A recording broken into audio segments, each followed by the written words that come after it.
बातम्यांचा तो प्रत्येक पैलू ज्याने तुमचा दिवस ठरतो। गावागावातील ती प्रत्येक बातमी ज्याने तुमच्या भावना जोडल्या आहेत। बातम्यांच्या सुरुवातीपासून तर शेवटपर्यंतचा प्रवास, बातम्यांचं ते प्रत्येक सत्य आपल्या आवडत्या KW11 न्यूजवर। आमची विश्वासार्हता, समाजाची लोकप्रियता। महाविकास आघाडीच्या वतीने राज्यभरात प्रचार जोरदार सुरू असून शिर्डी लोकसभा मतदारसंघाचे महाविकास आघाडीचे अधिकृत उमेदवार श्री भाऊसाहेब वागचौरे यांच्या प्रचारार्थ राहता शहरात निष्ठेची मशाल यात्रा काढण्यात आली आहे। राहता शहरात सायंकाळी वीरभद्र मंदिरापासून सुरू झालेली निष्ठेची मशाल यात्रा राहता शहरात नगर मनमाड हायवेवरून तसेच लोकरीच नगर, राहता बस स्थानक, राबिया नगर, छत्रपती शिवाजी महाराज व्यापारी संकुल, खंडोबा चौक, गणेश चौक, संभाजी चौक या मार्गाने नेण्यात आली आहे। यावेळी तरुणांमध्ये मोठ्या उत्साहाचं वातावरण पाहायला मिळतंय। या प्रसंगी रोहित भाऊसाहेब वागचौरे यांच्यासह महाविकास आघाडीचे पदाधिकारी व शिवसैनिक व कार्यकर्ते मोठ्या संख्येने उपस्थित होते। या मशाल यात्रेमध्ये काँग्रेसचे शहराध्यक्ष सचिन चौगुले, रोहित भाऊसाहेब वागचौरे, शहराध्यक्ष गणेश सोमवंशी यांनी आपलं मनोगत व्यक्त केलं। शिर्डी लोकसभा मतदारसंघाचे अधिकृत उमेदवार शिवसेनेकडून लढत आहेत। महाविकास आघाडीचे ते उमेदवार आहेत भाऊसाहेब वागचौरे साहेब। यांचं चिन्ह मशाल आहे आणि त्यांचा अनुक्रमांक 1 आहे। आज त्यांना मतदान करा असं आवाहन करण्यासाठी आज राहता शहरामधून आम्ही मशालीची प्रचारासाठी एक फेरी काढलेली होती। इतका प्रचंड उत्साह लोकांच्यामध्ये आहे, याच्यातून फक्त एक चित्र स्पष्ट झालेलं आहे। भाऊसाहेब वागचौरे साहेब हे 100% खासदार म्हणून 4 तारखेला त्यांची फक्त घोषणा बाकी आहे। अशा प्रकारचं चित्र आजच्या या फेरीमध्ये संपूर्ण राहता शहरामध्ये, म्हणजे राहत्या शहरातला आम्ही एकही भाग असा सोडलेला नाही की तिथं आम्ही पोहोचलो नाही। आज अतिशय उत्साहात ही फेरी या ठिकाणी पार पडलेली आहे। आमच्या हातात जी मशाल दिसत आहे, ही मशाल ही फक्त जळते आणि फक्त हिला मशाल म्हणतो म्हणून मशाल नाही आहे। ही परिवर्तनाची मशाल आहे, ही संविधान वाचवण्यासाठीची मशाल आहे, ही क्रांतीची मशाल आहे। ही पेटती मशाल, क्रांतीची मशाल, परिवर्तनाची मशाल, संविधान वाचवण्यासाठीची मशाल आज आम्ही राहता शहरात लोकांपर्यंत घेऊन गेलो। त्यांनी आम्हाला दिलेला प्रतिसाद हा आमचा आत्मविश्वास वाढविणारा आहे। उद्याच्या काळामध्ये लोकसभेच्या माध्यमातून भाऊसाहेब वागचौरे साहेब यांनी यापूर्वी 5 वर्षात जे कामं केलेले होते ते अधोरेखित होण्यासारखे कामं आहेत। पुढील 5 वर्षात देखील ते न विसरता येणारे कामं भविष्यकाळात करतील, कारण 10 वर्षाच्या काळामध्ये जे आता विद्यमान खासदार आहे आणि महायुतीचे उमेदवार आहे सदाशिवराव लोखंडे, त्यांचं ते एकटा जीव आणि सदाशिव असा जो प्रकार झालेला आहे, त्यांना कुणाचं घेणं नाही देणं नाही। 10 वर्षात ते मिस्टर इंडियासारखे गायब झालेले होते आणि निवडणुकीच्या तोंडावर परत मतं मागण्यासाठी येत आहे।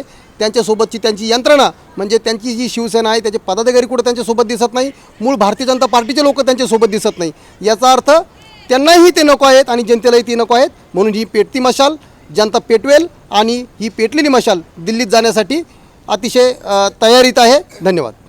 मुख्यमंत्री, उपमुख्यमंत्री असतील किंवा देशातले राज्यातले मोठे मोठे नेते आहेत, ते शिर्डीमध्ये ठाण मांडून बसलेले आहेत।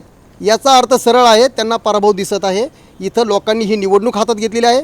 इथं राज्याचे माजी महसूल मंत्री, काँग्रेस पक्षाचे विधिमंडळ गटाचे नेते बाळासाहेब थोरात साहेब यांनी या निवडणुकीमध्ये बारीक लक्ष घातलेलं आहे आणि त्यांचं जे मायक्रो प्लॅनिंग आहे हे या यशाकडे घेऊन जाणार आहे।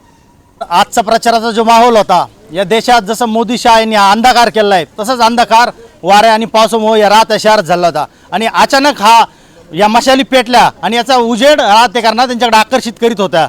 या अंधारामुळे आम्हाला एक फायदा झाला। पहिल्यांदाच EVMवर मशाल या चिन्हावर निवडणुका होत आहे आणि ही मशाल अगदी उठून आणि तेजाने तळपत होती।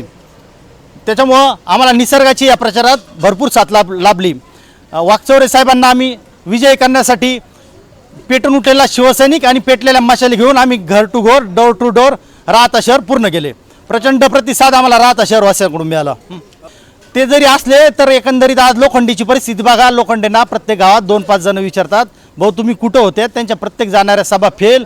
हे कसलं लक्षण आहे हे काय सांगण्याची गरज नाही। लोखंडेंनी हे 2-4 दिवस त्यांनी खासदार म्हणून त्याचा उपयोग करावा आणि मनाची मनस्थिती करून घ्यावा, ते माझी खासदार झालीत म्हणून। आमचा विजय निश्चित आहे। अधिकृत उमेदवार शिवसेना उद्धव बाळासाहेब ठाकरे साहेब या पक्षाचे म्हणजेच महाविकास आघाडीचे उमेदवार आदरणीय माजी खासदार भाऊसाहेब वागचौरे साहेबांच्या प्रचारार्थ आज आम्ही सर्वांनी मशाल यात्रा काढली। तर या ठिकाणी अतिशय चांगला आणि प्रचंड पॉझिटिव्ह असा उत्साह या नागरिकांमध्ये, जनतेमध्ये आहे। जसा राहतामध्ये आहे तसाच संपूर्ण शिर्डी लोकसभा मतदारसंघामध्ये असं चांगलं वातावरण आहे। तर या ठिकाणी आज मी आपल्याला सांगू इच्छितो की संध्याकाळी पाऊस पडला आणि आम्ही ज्यावेळेस मशाल यात्रेला सुरुवात केली त्यावेळेस लाईट गेलेली होती गावामध्ये। तर म्हणजे मग जे चित्र जे वातावरण तयार झालं होतं ते अतिशय सुंदर होतं की अंधारामध्ये प्रकाश त्या ठिकाणी ज्वलंत प्रकाश असा दिसत होता. त्याचप्रमाणे मी आपल्याला सर्वांना सांगू इच्छितो की आपण सर्वजण मतदार राजांना मनापासून विनंती करतो की अनुक्रमांक नंबर 1 भाऊसाहेब राजाराम वाकचौरे निशाणी मशाल समोरील बटन दाबून आपण वाकचौरे साहेबांना खासदार करा. खासदार वाकचौरे साहेबांना आपण केलं म्हणजेच गेल्या 10 वर्षामध्ये जो आपल्या मतदारसंघामध्ये अंधकार पडलेला आहे, कोणतेही कामं झालेले नाही आहे. जे लोखंडे साहेब खासदार आपल्याला दुर्भाग्य आपलं मतदारसंघाचा असे खासदार लाभले की पूर्णपणे निष्क्रिय 90% लोकांना माहीत नाही खासदार कोण आहे, कोणतेही कामं झाले नाही, जनतेचे प्रश्न सुटलेले नाही आहे. जो अंधार पसरलेला आहे तो वाकचौरे साहेब खासदार झाल्यानंतर हा अंधार 100% ही ज्वलंत मशाल हातामध्ये घेऊन दूर करतील. म्हणजेच शिर्डी लोकसभा मतदारसंघाचा आपल्या तालुक्याचा सगळ्या बाबतीमध्ये विकास होण्यासाठी ते प्रयत्न करतील आणि नक्कीच ते पूर्ण करून दाखवतील. आणि संसदेमध्ये गेल्यानंतर त्या ठिकाणी सर्वप्रथम वाकचौरे साहेब शेतकऱ्यांचे प्रश्न मांडतील आणि ते मार्गी लावतील आणि